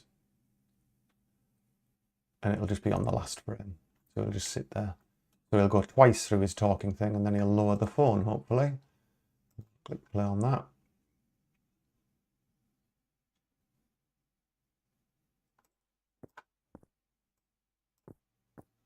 So there's his phone. Does his talk. does his idle, does his talk, does his idle, and then third time through, puts his phone down. Yeah, so you haven't got to animate it again. You can play those animation clips in reverse as well. Clive walk off over there. I must have clicked on the screen. I was like, why is Clive wandering off? So there you go. Yeah, that's the process to get them in. It's a bit fiddly, but you get used to it. It gets faster as you get animator controllers set up with a lot of stuff. Like if you look at Clive's, Clive player, no, Clive. So Clive, because he's the main character, he's got quite a big animator controller because he's got lots of different animations. So reaching up, reaching the right, reaching left, tripping over, kneeling, standing, bending in different directions, up and down, him hoovering at the start of the game, him idling, which that was one of the things I wanted to do tonight. Actually, we'll do that. Got 20 minutes left. We'll smash out an idle for Clive. All his walking directions, his taking directions, like picking something up in every direction, talking in every direction. This is something towards the end of the game, no spoilers, but he picks something up and reads it. So he reads while he's holding something, which is obviously a flyer because you can see the word flyer there. And then there's stuff with a car jack. If you go back a few months, there's a whole live stream about the car jack puzzle because it was really complicated to animate and do, but you use a car jack for jacking yourself up to another height. So there's a lot of animations to do with that, reaching up with a hook. So yeah, you end up with lots and lots of different animation clips for this type of 2D game, but you do get used to pulling them all together. Right, I'll save that template scene because that's useful having that in there.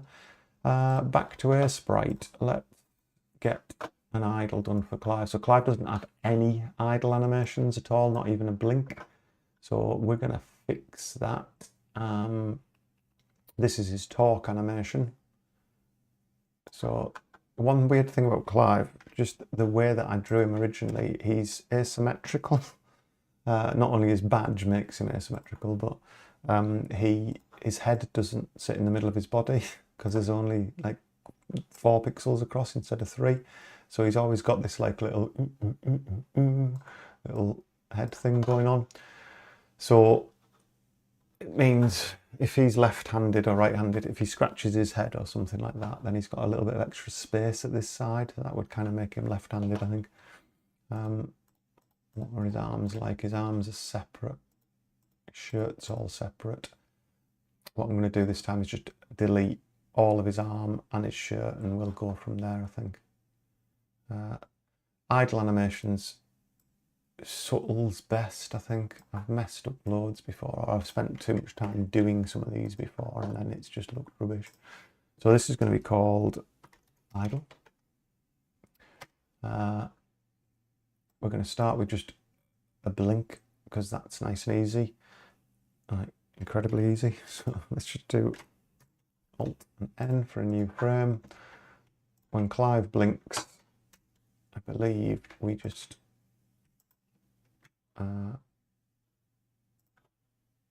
close his eye, or maybe close it like that. Actually, I should probably go and check. Open recent. Clive talk down. He blinks while he talks, does he? He does. Yeah, so you can see we use the same as the dark bit under his eye to close his eyes. So make sure it's the same. So that's his blink, which is no bother. There isn't a built-in way in Adventure Creator. There's certainly a way to do it, but there's not a built-in way to switch between lots of different idle animations. And I see people asking about it on the forums like for the last few years. And Chris's response, quite a good response, is ultimately, yeah, you can change which idle animation is being used in code with a single line of code. So that's a better way to do it, to be able to just start changing the idle animation at a particular point in the game. For example, maybe there's a bit where he ends up with a hard hat on, so then all of his idle animation stuff needs a hard hat on in those, so you'd want to be able to swap them out. but what there isn't is like a randomizer to randomize which idle animation it picks. But you could very easily make one with there's an action for making a random number, and then you could say if the random number is 1, then use this as idle. If the random number is 2, then use this as idle. You could set one up easily enough, and I probably will for Clive, but for now I'm just going to have him blinking, and then sitting for a bit, blinking, and then maybe scratching his head. So his idle's quite a long thing. So blinks should only really last 1 frame, otherwise it looks like they're sleeping. So we're just going to stick in a load of that and then give him a blink. Stick in 3 more. Whoops, not like that. Headless Clive. So it's like blink, blink. Yeah, you don't want them too rhythmic, the blinks, just every so often. We'll maybe put a kind of sleepy blink. I forgot which one's a blink now. I'm looking for it to blink. Blink, man, blink. There. It's a blink. So we'll put a double blink here, where his eyes stay closed just for a little bit longer. What we could do, you could bring his eyebrows down. Oops.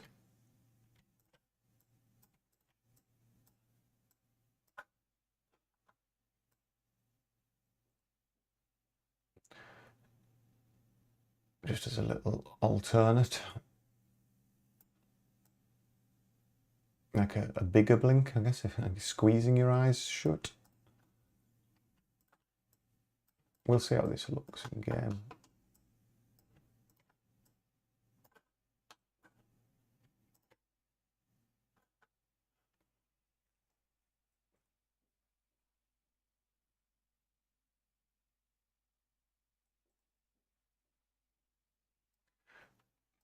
Yeah, so it's a little bit more characterful if the big eyebrows go as well.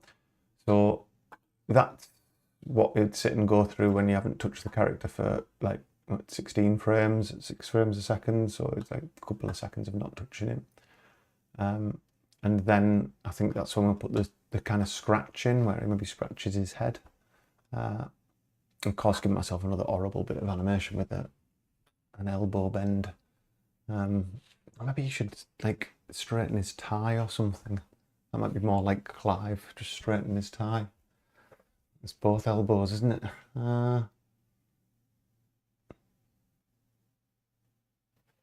Let's have a go at that. What are we on? Quarter 2. It's not time to finish this on the stream, I don't think, but let's give it a bash. Let's do a scratch of the head for now, because it's just the one arm I need to do. I'm going to lock the legs because they ain't going to change. I'm going to actually combine head scratch there. I'm going to take these 2 frames .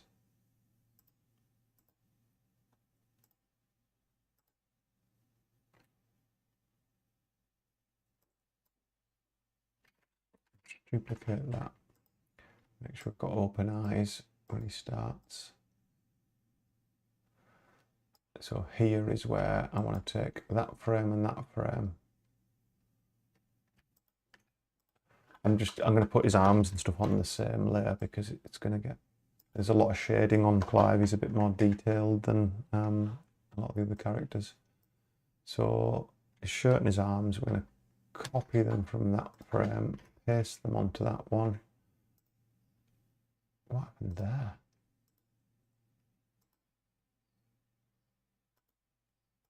That is not what I instructed it to do.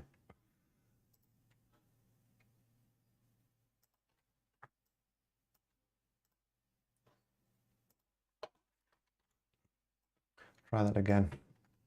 We're copying from that frame and we're pasting it onto that frame. Why is it going over the arms? It should paste over. Huh.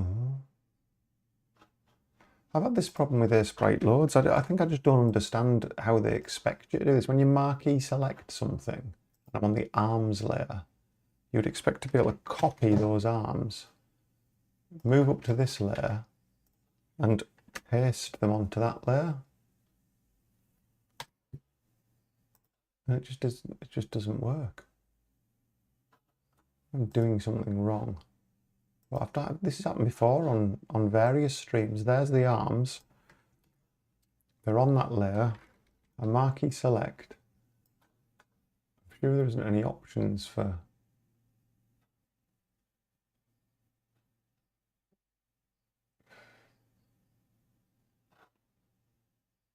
They're both unlocked.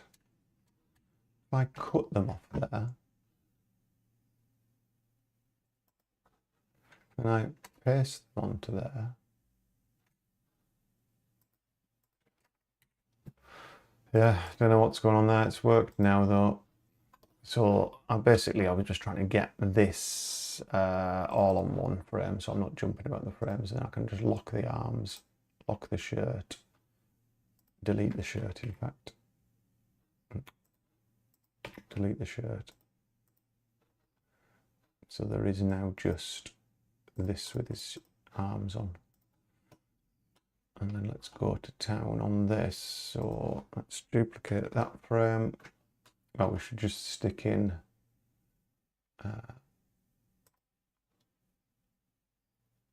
just go to 16. These are just so you can see where your markers end as well. Like they're helpful when you export it. But so from here, this is where his head scratch is going to start.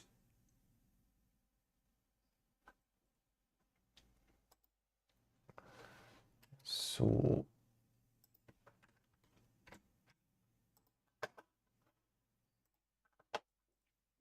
I'm going to take his arm off there completely.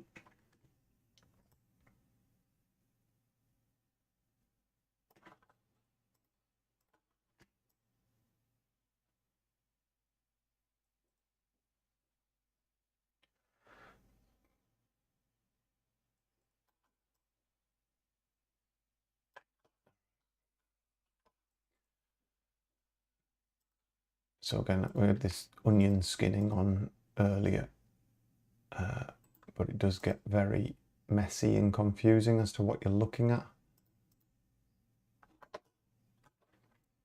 But it does give you a sense of what the previous frame was like, or you can just kind of flip book between the two. So I'm just going to block it in with just his outline colour.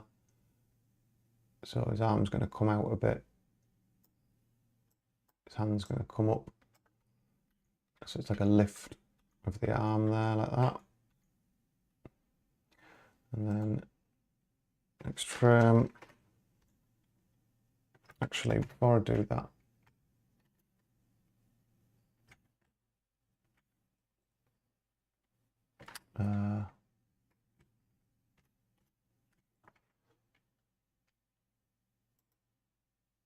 this bit's probably all going to stay the same. So I'm going to create a new layer there. Am I going to create a new layer for his arm? Indecision, Andy. What am I going to do there?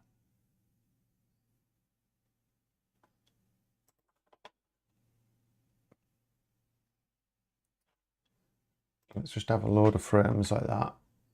It's going to be kind of maybe 5, 6, 7 frames, something like that.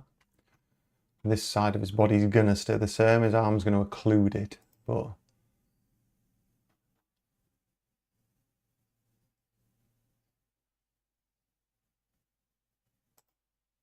so here is where we start with that first one. It's like that. So he's lifting his arm up.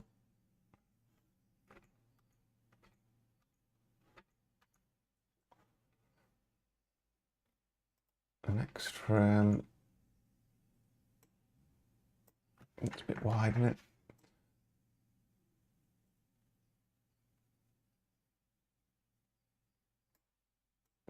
Maybe something like that.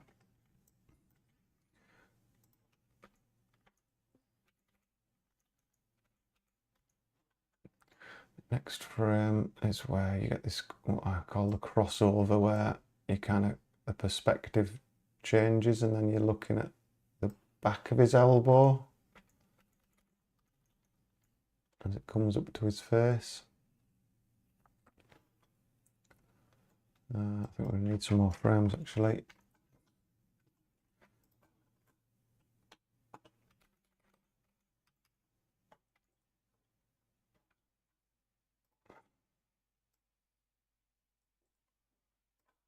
His arm's going to need to go in front of his face because he's going to scratch his head. So the shoulder's going to kind of pop out like that. That's quite a jump between frames. That's a big leap, I guess. But I was taught animation at university, and just things like timing for stuff like that. If motions start off a little bit smoother but then speed up, that's kind of how we are in life. I mean, there's some acceleration. It's like, and then that bit goes faster. Like the initial bit has got bigger gaps between it. And the rest of the game's animation's not super smooth on purpose, just to get the style right. So here is when it's kind of its full extent.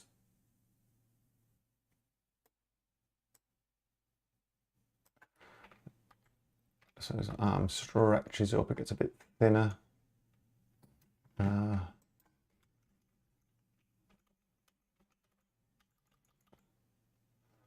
And he's going to scratch the top of his head. The other thing that generally happens, if you put your hand in front of your face, you'll automatically blink. Just human response. So unlock his face for a sec, just give him a blink there, and probably there, like a long blink as his hand comes in front.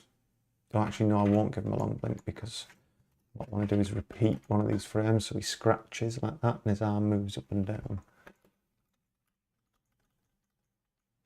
So there. Sample colour again. So this frame actually wants to be really similar to the previous one. So his arm thickness and stuff wants to stay the same. It's almost like it's just his hand's going to move. That'd be a little bit of a change. Maybe just a couple of pixels different.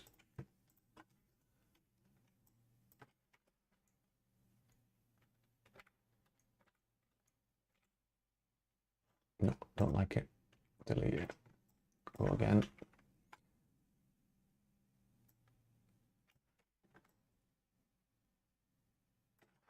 So your arm doesn't move if you're scratching your head, does it? It's just your hand. So okay.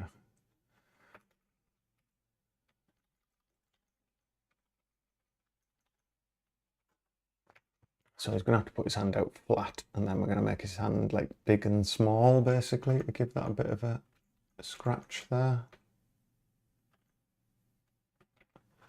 So we'll fill in these frames, paint them in properly now. What time are we on? 5. Scratch there. So we're going to need his hands. We'll do his hands last.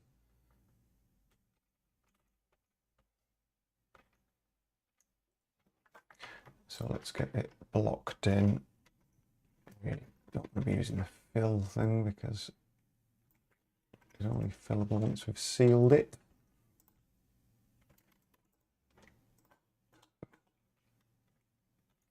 So you see his cuffs have got like this, like a darker bit on the cuff there.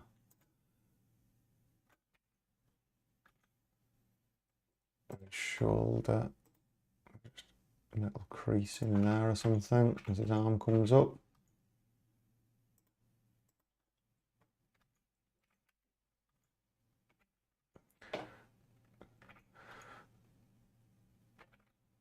And he's kind of got like his sleeves rolled up as well. So we need to be conscious of that it probably needs to be a bit shorter, this bit. Whoops, that's what happens when you fill it.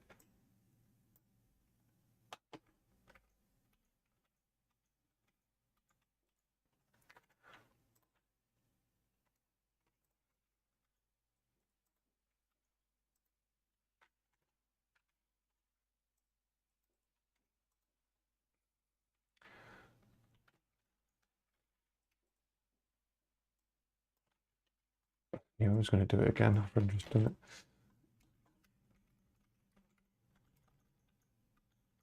So there's the arm move.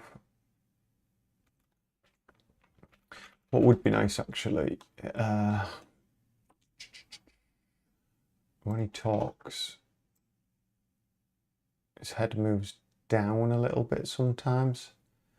There is an animation when he looks down as well, which kind of like is what you do when you scratch your head. You kind of tip your face forward. I'm trying to think which of his animations has got that in. I mean, I'll just redraw it. I'll redraw it.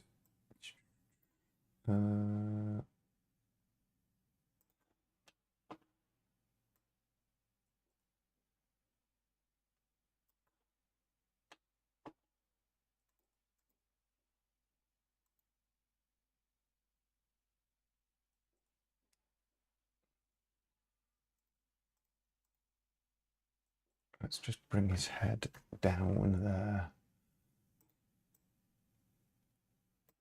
So he kind of is crouching into it just for those frames to scratch his head.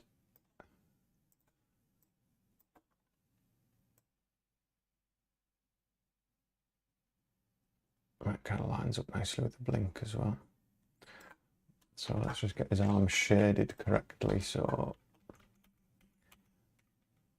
see this line, this is all part of the character design of him. His interior line of his arm is this colour. And his exterior is a different colour. So, and then of course it's going to swap here, which is confusing. I mean, technically it would kind of be lighter because it's higher. I think that'll track all right. Yeah, it looks fine. And then this is the inside at that point. Yeah, it's going to be a bit weird, that. Let's just do that because he...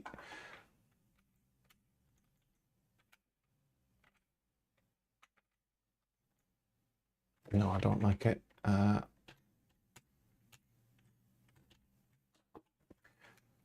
It's this bit that crosses his body that is normally like lighter.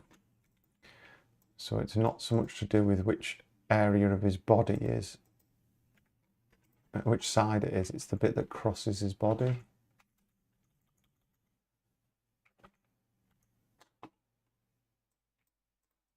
Let's just go with that. Let's see how it looks once we get it going.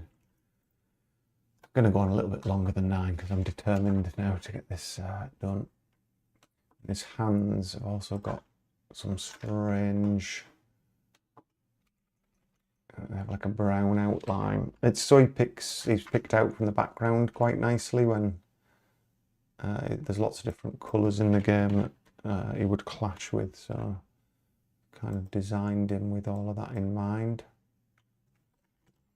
But I've never liked this dark brown line on his arm, especially when he's meant to be short-sleeved. It makes for drawing a hand really weird. Doesn't give you a lot of like scope for fingers or anything.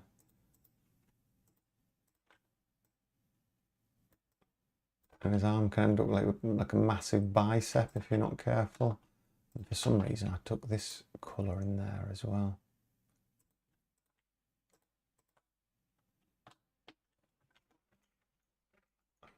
looks all right. It's going to be on screen for a 1/6 of a second.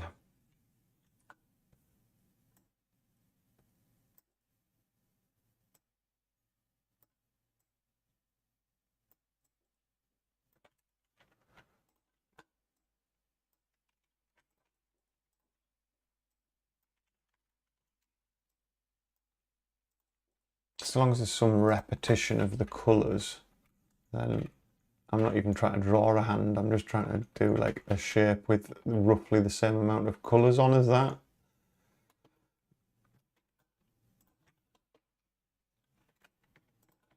So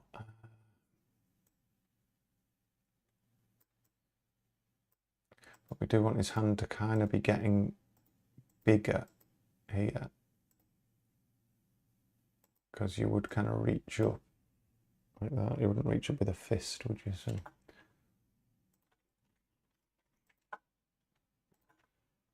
it looks exactly like a fist now, if I've just said that.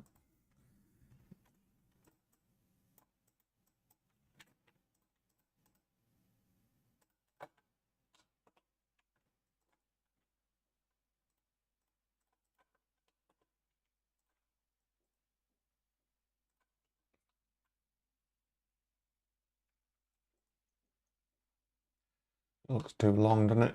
It's got like a big stretchy arm now. What we're going to have to do is just cut that, paste it back on, just move it in a bit. Yeah, that's better.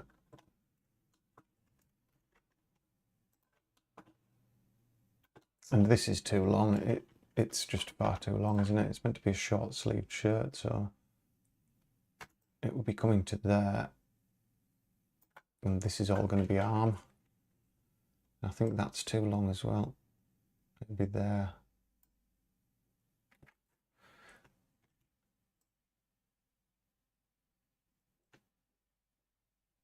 This is where that long arm would have been helpful a second ago, wouldn't it?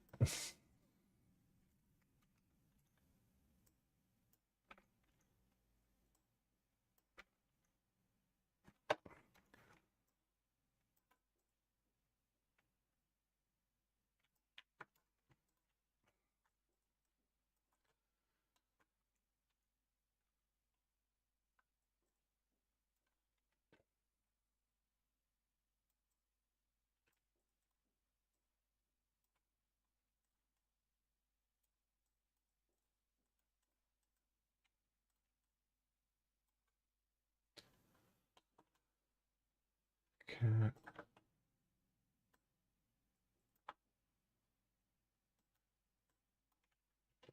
And then you get this issue with any long, thin thing that's close to vertical with so few pixels to work on. You get some funny old shapes going on that don't look like arms at all.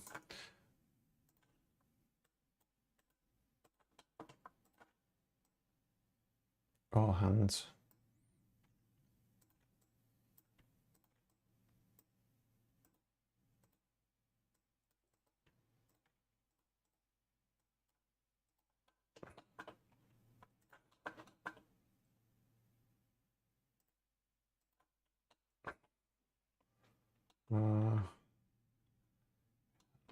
Isn't it?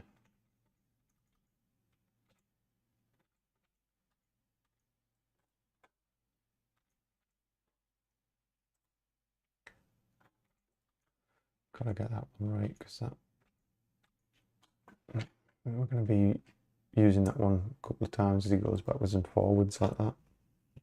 And it just looks ungainly at the moment, so weird snake arm.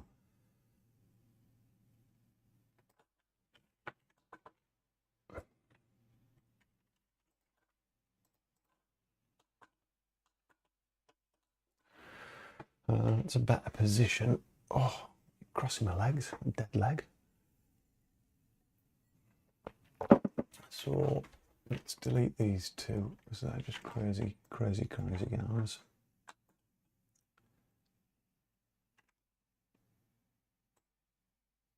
Oops. So I think what we'll do is we'll chop that I mean, we can only move it 1 pixel down, but we can maybe elongate whatever they are that kind of look like fingers.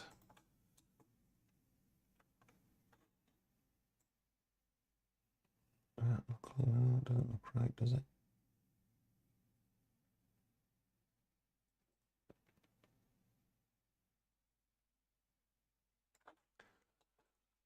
It's just so little to play with on the...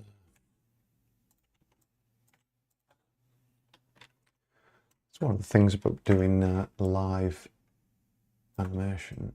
If you realise halfway through it's just not going to work, it's a bit of a waste of everyone's lives, isn't it? Mine included.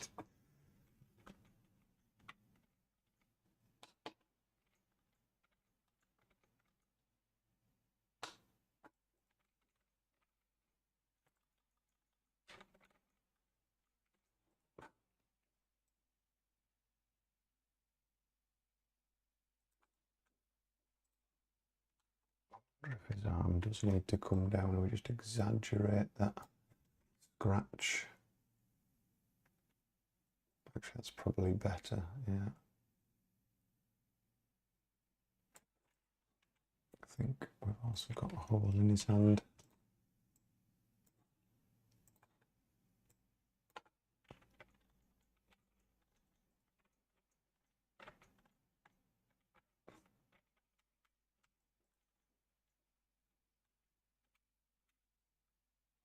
That one's reaching too far as well, isn't it?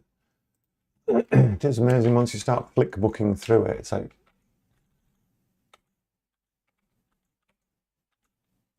that's a much nicer position than that one.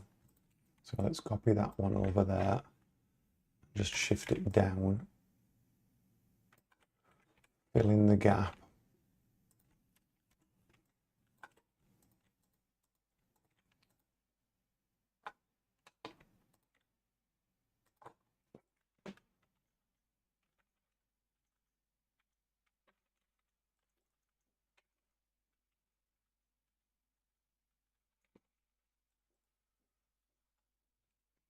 So line across there, which is his kind of collar, because it reads much better if it's a straight, oops, it says a straight line like that.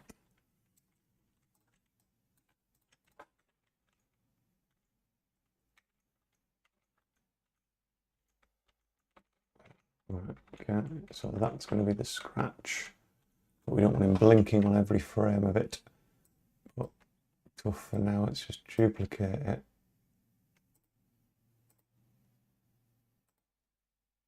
Duplicate that one.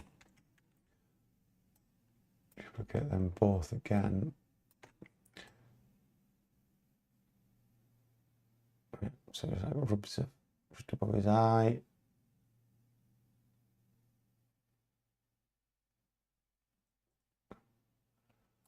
We want it to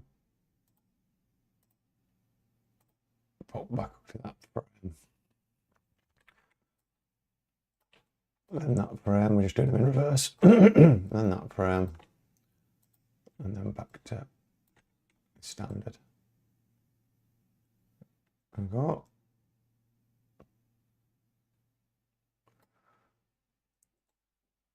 Now I might add a bit of incidental to this arm. Might just come in front of his body as he does it, because kind of like you might move one arm as you move the other. But I won't do that on stream. I'll have a look at how it feels once it's in the engine. All right, let's just set all of that up. Tag it. Scratch.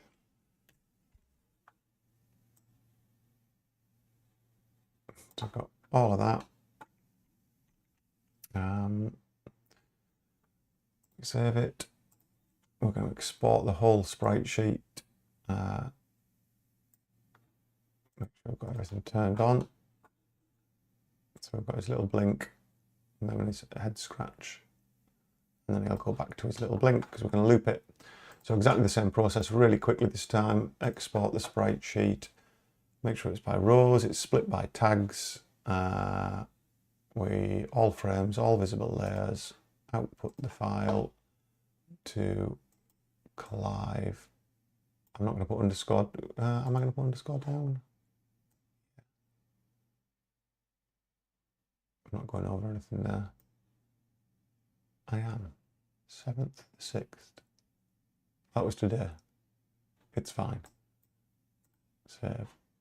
Export. Right, so we've got all his idles, and it's not going to be complicated to set this up. We're just going to replace it. He kind of doesn't have... he's got an idle down here, idle D, but there's nothing in it. The actual animation is just a static frame of his. So it's not doing anything, it's a single frame, he just sits there. So we're just going to replace this Clive idle D with frames from that. So Clive underscore idle. What did I just export it as? Forgotten straight away. File, export, sprite sheet.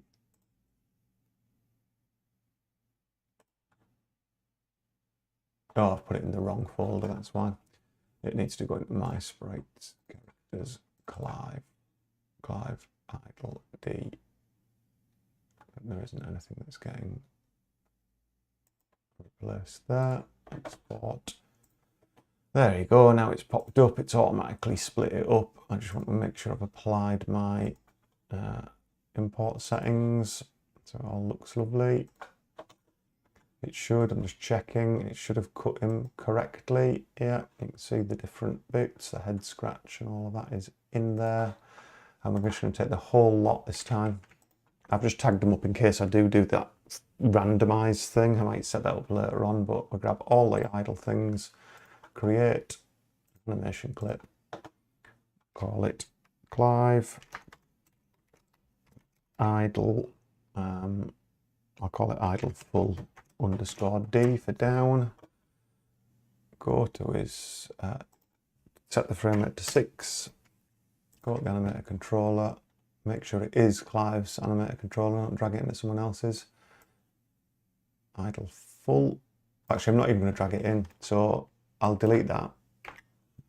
This idle D is just a container for an animator clip, so the idle full, I'll just swap it with that one.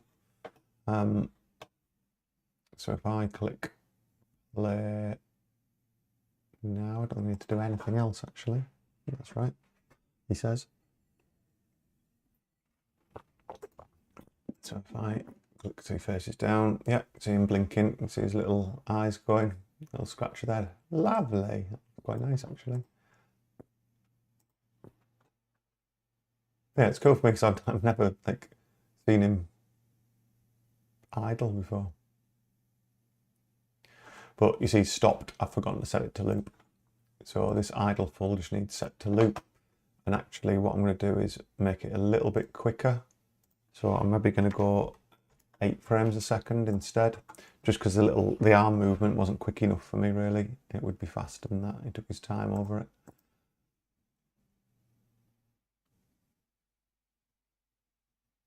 Yeah, no, I'm quite happy with that. A little scratch of the head, but he obviously scratches too often. You wouldn't want him sat there scratching like that. It's weird. And that's where these random ones might come in. So I might set it up so that it picks a random number between 1 and 10. 9 of those things are just the blink, and 1 of them is the head scratch. So you've got like a 1 in 10 chance that he scratches his head, and just set it up like that. So yeah, I'll whatever I do on that in the next week, I'll come back to that on next week's live stream, I think. Cool. Right. Well, I hope that's been informative, interesting. All the usual things that begin with I. Insane, possibly. I suppose I've got to do it. I've been told every time. Under the Carpet is now available on Steam. I will just remind you, this is what it looks like. It's on Steam. You can wishlist it on Steam, add it to your wish list, see the beautiful graphics, have a watch the trailer. The trailer is there. It's there's a gameplay trailer as well, just like the first few minutes of the game are there. Lots of lovely screen grabs. Coming soon, as I said. People who watch this live stream, I've said it's gonna be December. It might be before that, to be honest. But yeah, we'll see how we get on with bug testing and beta testing. But please do go and wishlist Under the Carpet if you've been watching this series, even if you haven't. Join me next week. I should be back, I would hope, next Sunday about 7 o'clock. I'll put a community post out on YouTube when a couple of hours before, usually, maybe 3 or 4 hours before. Thank you very much to everyone who has wishlisted Under the Carpet, everyone who's been following along, some of the old faithful people, but also shout out to Guiden1905, Code with Quirk, who've joined us for the first time. It's been fantastic. So cheers for all the support. I'll be back in a week's time, and yeah, we'll see how much further we've got on with evenings next week. Cheers. Thanks a lot. Bye.